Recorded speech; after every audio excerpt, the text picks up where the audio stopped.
ধুর ধুর ধুর, কদিন ধরে যা বৃষ্টি শুরু হয়েছে, হ্যাঁ, জীবন একেবারে জের বার করে দিল। কি গোপাল, বাজার থেকে ফিরছো? হাতে বাজারের থলি নিয়ে আর কোথা থেকে ফিরবো বলুন তো?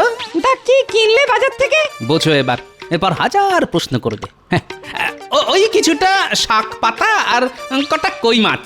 ভালো ভালো, তা কই মাছ দিয়ে তেল কই হবে নিশ্চয়ই। তেল কই হবে নাকি কই তেল হবে সেটা একমাত্র আমার অন্দরমহলের সাম্রাজ্ঞী বলতে পারবেন।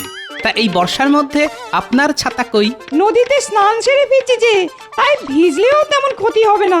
অ তা গোপাল, বাদলায় কাটছে কেমন? তা এক প্রকার খাসা, ঘরের বাইরে বেরোলেও ছাতা, আবার ঘরের ভেতর থাকলেও ছাতা। কেন কেন, ঘরের ভেতরে ছাতা কেন? চাল দিয়ে জল পড়ে বুঝি? তা পরে বই কি, পরেই যখন তখন সারিয়ে নিচ্ছ না কেন? সারাতে তো পারি, কিন্তু ওই যে লোভ। লোভ? কিসের লোভ? ঘরের ভেতর ছাতা মাথায় দিয়ে বসে থাকার লোভ। আসলে কজন ভাগ্যবান আর ঘরের ভেতর ছাতা মাথায় দিয়ে বসে থাকতে পারে বলুন?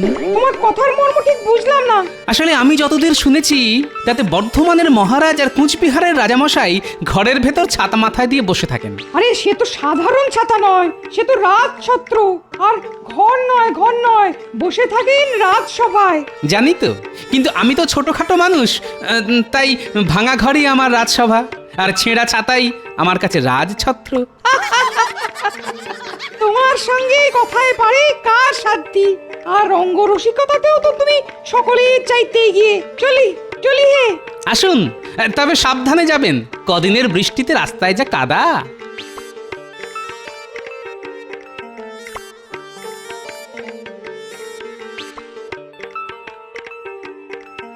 গোপাল দাদা, ও গোপাল দাদা, মহারাজ ডেকে পাঠিয়েছেন।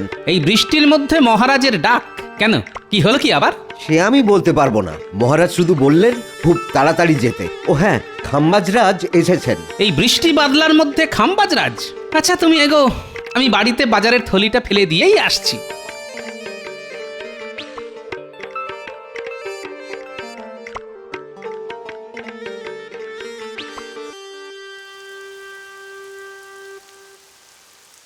গিন্নি, আরে গিন্নি, কোথায় গেলে গো? কোথাও যাবার কপাল করে কি এসেছি গো? তা সেই একই ভাঙা ঘরে সারা জীবন কাটিয়ে যাচ্ছি। ঘরের এখান ওখান দিয়ে জল পড়ছে বলে মেজাজ বেশ গরম মনে হচ্ছে। যাক, আর বেশি কথা বাড়িয়ে কাজ নেই। এই নাও বাজারের থলিটা ধরো। খুব ভালো কই মাছ আছে এতে। গিন্নি, তুমি রান্না শুরু করো, আমি একটু আসছি, বুঝলে? বলি, কোন রাজকার্যে যাওয়া হচ্ছে শুনি? আজ ঘরামিকে ডাকতে বলেছিলাম না? হ্যাঁ, আরে ঘরামিকে ডাকতেই তো যাচ্ছি, তবে যাবার আগে একবার রাজবাড়িতে ঘুরে যেতে হবে। মহারাজ ডেকে পাঠিয়েছেন। আহ, আবার সেই মহারাজ! কি মন্দ রে, মহারাজ যে তোমাকে বশ করেছেন কে জানে।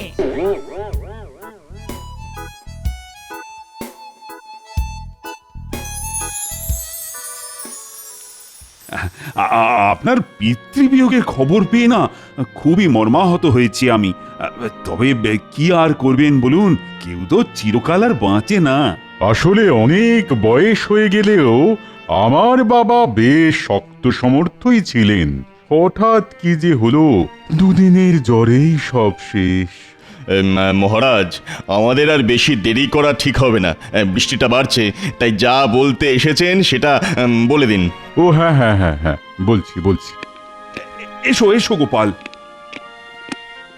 গোপালও এসে গেছে, ভালো। হ্যাঁ, আপনি আসাতে আমি ওকে খবর পাঠিয়েছিলাম। আসলে মহারাজ কৃষ্ণচন্দ্র, কদিন বাদেই তো বাবার শ্রাদ্ধের অনুষ্ঠান, তাই আমি তোমার দ্বারস্থ হয়েছি। ওই দিন আমার বাড়ি এসে আমাকে পিতৃদায় থেকে মুক্ত করতে হবে তোমায়। হ্যাঁ, যাবো বই কি, নিশ্চয়ই যাব। তবে যা লাগাতার বর্ষা চলছে। ওসব কোনো কথা শুনবো না আমি, তোমাকে আসতেই হবে। গোপাল, তোমারও নিমন্ত্রণ রইল, আসতে হবে কিন্তু। আসলে নিন্দুকেরা আড়ালে আবডালে বলে আমি নাকি মহারাজের ছায়া, তা মূর্তি গেলে ছায়া তো যাবেই। বেড়ে বলেছ তো গোপাল। তাহলে ওই কথাই রইল, আগামী বুধবার শ্রাদ্ধ, ওই দিন তোমরা আসছো, কেমন? এ কি মন্ত্রী, তুমি এমন ঠিক ঠিক করে হাসছো কেন? বারে হাসবো না? এতদিন রাজা কৃষ্ণচন্দ্রের পাগড়ি ঢাকা মাথায় আমরা দেখে এসেছি, কিন্তু আজ পাগড়ি খোলা। আর দেখুন দেখুন মহারাজ, কৃষ্ণচন্দ্রের মাথায় পাকা চুল। হ্যাঁ, কই দেখি দেখি। তাই তো, কৃষ্ণচন্দ্র, এই বয়সে তোমার মাথায় পাকা চুল কেন? ইয়ে মানে আসলে রাজ্য চালানোর চিন্তা তো, মনে হয় ওই চিন্তাতেই চিন্তা? দেখো, রাজ্য আমিও চালাই, আর তোমার থেকে আমার বয়সও বেশি। কই, আমার মাথায় একটা চুলও তো এখনো পাকেনি। তা মহারাজ কৃষ্ণচন্দ্রের এইটুকু একটা রাজ্য চালাতে যদি চুলই পাকিয়ে ফেলতে হয়, তাহলে এক কাজ করুন না কেন, আপনার রাজ্য ভার আমাদের মহারাজের হাতে সঁপে দিয়ে আপনি বিশ্রাম নিন। না হলে যে দুদিনেই সব চুল সাদা হয়ে যাবে। হ্যাঁ, বেড়ে বলেছো মন্ত্রী। হ্যাঁ, এই জন্যই বলে স্বভাব যায় না মূলে। হ্যাঁ, বাবার শ্রাদ্ধে নেমন্তন্ন করতে এসেও মহারাজকে খোঁচা মারতে ছাড়ছে না। কৃষ্ণচন্দ্র, আমি তাহলে উঠছি। কি আর করবে বলো, গুরুজনের শ্রাদ্ধে তো আর পাগড়ি পরে যাওয়া যায় না, তাই পাকা চুল নিয়ে যেও। হ্যাঁ, আসছি আসছি তাহলে। তোমাকে আর আসতে হবে না, বাকি পথ আমরা চলে যেতে পারবো। তুমি বরং তোমার মাথার পাকা চুলটা একটু সামলাও। হ্যাঁ,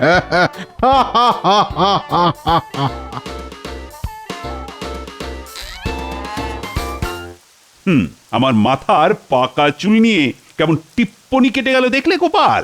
তাই তো দেখলাম। শ্রাদ্ধের অনুষ্ঠানে তো আর পাগড়ি মাথায় দিয়ে যাওয়া শোভা পায় না। না, তা তো যায় না। আর খালি মাথায় গেলে যদি ওখানেও আমার পাকা চুল নিয়ে টিপ্পনি কাটে? সেটা কাটতেই পারে। আসলে খাম্বাজরাজ আর তার মন্ত্রী তো আপনার খুঁত ধরার জন্য মুখিয়ে থাকে। তবে আমি বলি কি, এসব কথায় আপনি কান দেবেন না। কান না দিয়ে কি পারা যায় বলো তো? ও গোপাল, কিছু একটা ব্যবস্থা করো না, যাতে আমার পাকা চুল কালো হয়ে যায়। সেটা কি করে সম্ভব মহারাজ? চুল পাকা খুব স্বাভাবিক একটা ব্যাপার, কারণ চুল পাকে মানুষের বয়স আর অভিজ্ঞতায়। তাকে কালো করার কোনো উপায় তো আমার জানা নেই মহারাজ।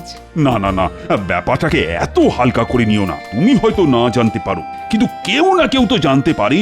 আজ রাজসভায় গিয়ে সকলের সাথে এ ব্যাপারে একটা আলোচনা করা দরকার। শোনো, আজ তোমাদের সাথে একটা বিষয় নিয়ে আলোচনা করতে চাই। আচ্ছা, পাকা চুলকে কালো করা যায় কিভাবে? পাকা চুলকে কালো? এ তো আচ্ছা ঝামেলা ভালো। না মহারাজ, আমার তেমন কিছু জানা নেই। কথায় কথায় ছড়া কাটা ছাড়া তোমার যে আর কিছু জানা নেই, সেটা আমার ভালো করে জানা আছে। হ্যাঁ, বিজ্ঞানী, তা তুমি কি কোনো আলোকপাত করতে পারো? মহারাজ, পাকা চুলকে কালো করা নিয়ে কোনো পরীক্ষা এ যাবৎ আমি করিনি, তবে আপনি বললে শুরু করতে পারি। তাহলে আজ থেকেই শুরু করে ফেলো নাকি? একটা কথা আগেই বলে রাখি মহারাজ, এই পরীক্ষার ফল পেতে কিন্তু বেশ কিছুদিন লেগে যাবে। সর্বনাশ, বেশ কিছুদিন? কিন্তু আমার যে খুব তাড়াতাড়ি চাই, মানে আগামী সোমমঙ্গলবারের মধ্যেই। ক্ষমা করবেন মহারাজ, এত তাড়াতাড়ি এসব পরীক্ষার ফল পাওয়া যায় না। হয়তো তাড়াতাড়ি করে কিছু একটা বানিয়ে দিলাম, কিন্তু তাতে করে যদি উল্টো ফল হয়, যদি মাথার সামান্য কটা পাকা চুল কালো না হয়ে মাথার সব চুল সাদা হয়ে যায় বা উঠে যায়, তাহলে? মহারাজ যে কেন পাকা চুল নিয়ে এত মাতামাতি করছেন কে জানে। আচ্ছা, আর কি কেউ জানো? ও মন্ত্রী, এই সুযোগে যদি কিছু একটা করে মহারাজের কাছ থেকে কিছু হাতিয়ে নেওয়া যায়। মহারাজ, এতক্ষণ ধরে আমি শুধু শুনে যাচ্ছিলাম আর মনে করার চেষ্টা করছিলাম। মনে করার চেষ্টা করছিল নাকি নতুন কোনো ভড়ং? কি মনে করার চেষ্টা করছিলে মন্ত্রী? এক কেশ বিশারদের নাম, কি যেন নামটা, হ্যাঁ, মনে পড়েছে, গৌরহরি। গৌরহরি? হ্যাঁ মহারাজ, গৌরহরি বলে একজন কেশ বিশারদ আছে। সে হয়তো পাকা চুল কালো করার গোপন কৌশল জানে। তাহলে আর দেরি করছো কেন? যাও যাও, এক্ষুনি তার কাছে যাও। যথাজ্ঞা মহারাজ।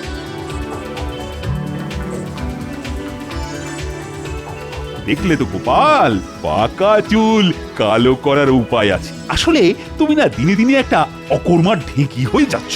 আমি না হয় অকর্মার ঢেঁকি, কিন্তু মহারাজের পাকা চুলকে কালো করতে মন্ত্রীরা তো উৎসাহ কেন? না, ব্যাপারটার উপর নজর রাখতে হবে দেখছি।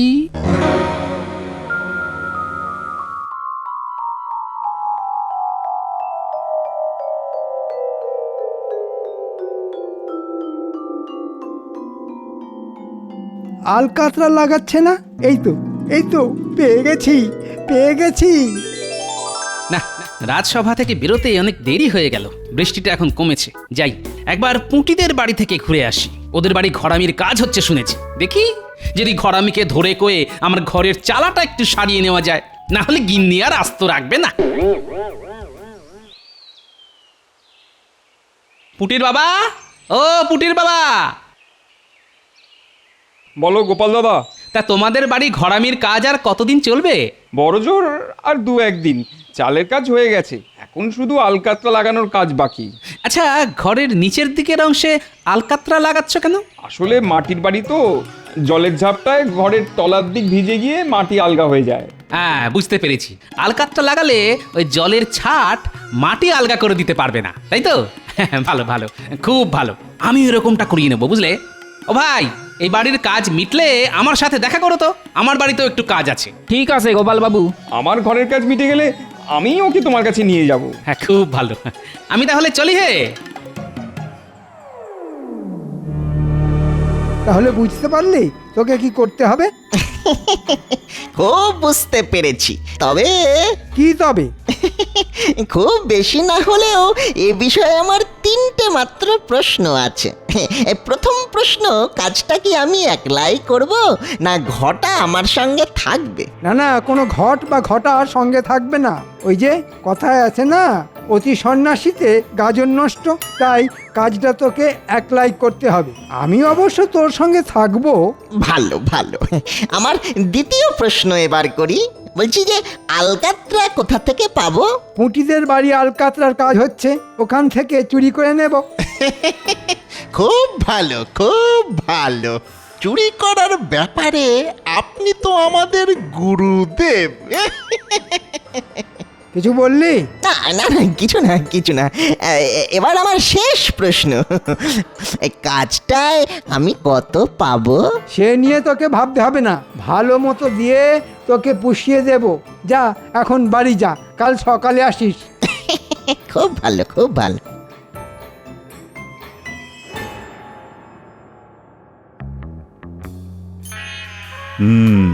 মন্ত্রী তো বলে গেল কেশ বিশারদকে নিয়ে আসবে, কিন্তু কবে আসবে? আমি এসে গেছি মহারাজ, আর সেই সাথে কেশ বিশারদের খবরও নিয়ে এসেছি। তাই নাকি? তা মন্ত্রী সে কি পারবে? খুব পারবে, তবে তার দক্ষিণাটা একটু বেশি। কত? আগে 300 মোহরের কমে সে রাজি হচ্ছে না। এই তাহলে ডেকে আনো তাকে, 300 মোহর দিতে আমি রাজি। তাহলে এখন আমি আসি। হ্যাঁ, এসো এসো, বড় কাজের লোক তুমি।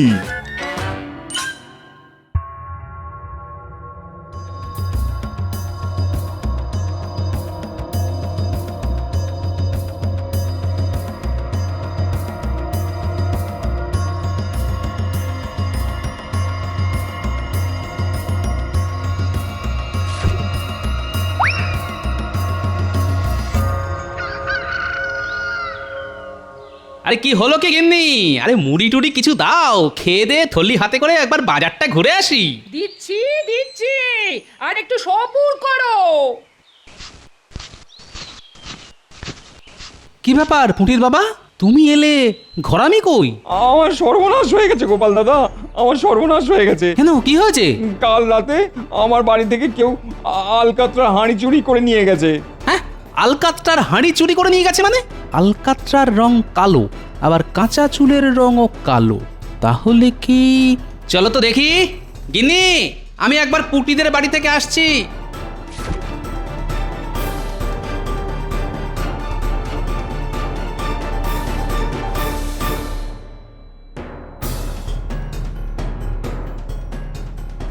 আচ্ছা পুটির বাবা, কাল তোমাদের বাড়ি কেউ নাগরা পড়ে এসেছিল? না তো, আমাদের মতো গরিব মানুষদের ঘরে নাগরা জুতো পরে কে আর আসবে? তাহলে কি মন্ত্রী? ঠিক আছে, আমি আসছি।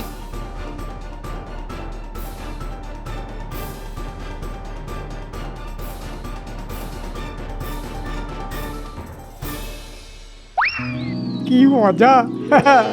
300 মোহর রোজগার হবে। সেই আনন্দে যাই বাজার থেকে দেখে শুনে জোড়া ইলিশ কিনে আনি। মন্ত্রীমশাই জোড়া ইলিশ কিনতে গেল। এই ফাঁকে যা করার করে ফেলতে হবে।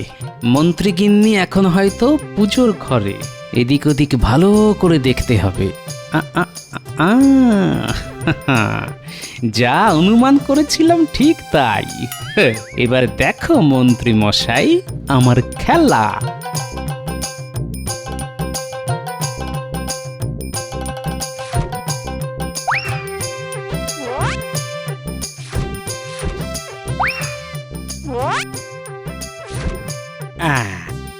যথাস্থানে হাঁড়ি রেখে দিয়ে গেলাম।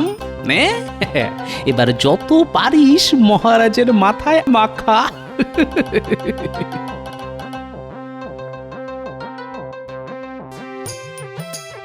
এই নাও পুটির বাবা, তোমার আলকাত্রার হাঁড়ি। এ হাঁড়ি তুমি কোথায় পেলে? সে কথা জানতে চেও না, শুধু জেনে রাখো যা করেছি তাকে বলে চোরের ওপর বাটপাড়ি। আচ্ছা, তোমার নামটি যেন কি? আগে গৌরহরি। তা গৌরহরি, এই কালো রং থাকবে তো? কি বলছেন কি রাজামশাই, সারা জীবন থাকবে। এছাড়া জীবনে আর একটা চুলও সাদা হবে না নতুন করে। বলছো? বলছি মানে, এ আমার বাপ ঠাকুরদার গবেষণার ফল। যাকে তাকে আমি এই ভেষজ তরল দিই না, শুধু আপনি বলেই হয়ে গেছে রাজামশাই। হয়ে গেছে? হ্যাঁ, হয়ে গেছে। শুধু সামনের কটা দিন মাথা ভেজাবেন না, তারপর যত ইচ্ছে চান করুন। তা আমার পারিশ্রমিকটা? বটা বেটা দেখছি খুব চালাক হয়ে গেছে, নিজে থেকে তাই মোহর চাইছে। দাঁড়া, দেখাচ্ছি তোকে। আরে মোহরের জন্যে কোনো চিন্তা করো না গৌরহরি, মহারাজের কাছ থেকে নিয়ে আমি তোমার বাড়ি দিয়ে আসবো। এখন তুমি চলো। মহারাজ, এখন আপনি বিশ্রাম করুন, আমি পরে এসে মোহর নিয়ে যাব।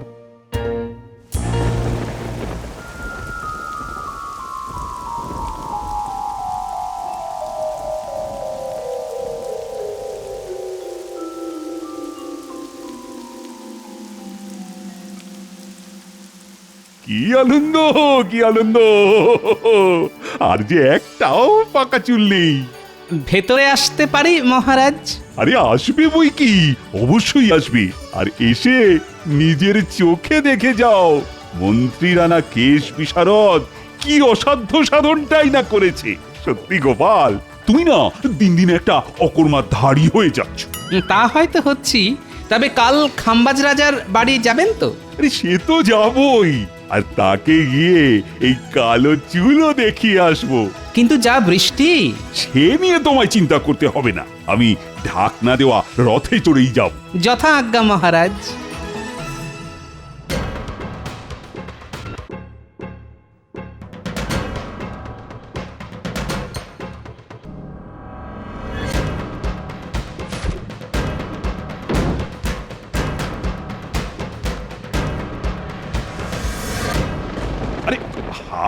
আরে কি হলো সারথি, আমার রথ কোথায়? যাও যাও যাও, তাড়াতাড়ি নিয়ে এসো। আগে মহারাজ, রথের চাকা বিগড়ে গেছে, চালাতে গেলেই কেমন টলমল করছে। সর্বনাশ! এই তাহলে যাবো কি করে গো? ঘোড়ায় করে চলুন না মহারাজ। ঘোড়া? ঠিক আছে, তাহলে তাই চলো। বৃষ্টিতে ভিজলেও আমার কোনো অসুবিধে নেই, কিন্তু গোপাল, তোমার কোনো অসুবিধে হবে না তো? আগে না মহারাজ।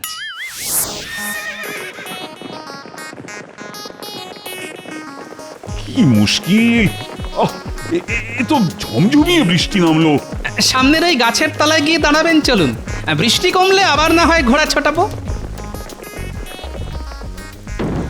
এ কি মহারাজ, আপনার পোশাকে এত কালো রং এলো কোথা থেকে? এ বাবা, আইস, এ তো দেখছি মাথা থেকে গড়াচ্ছে।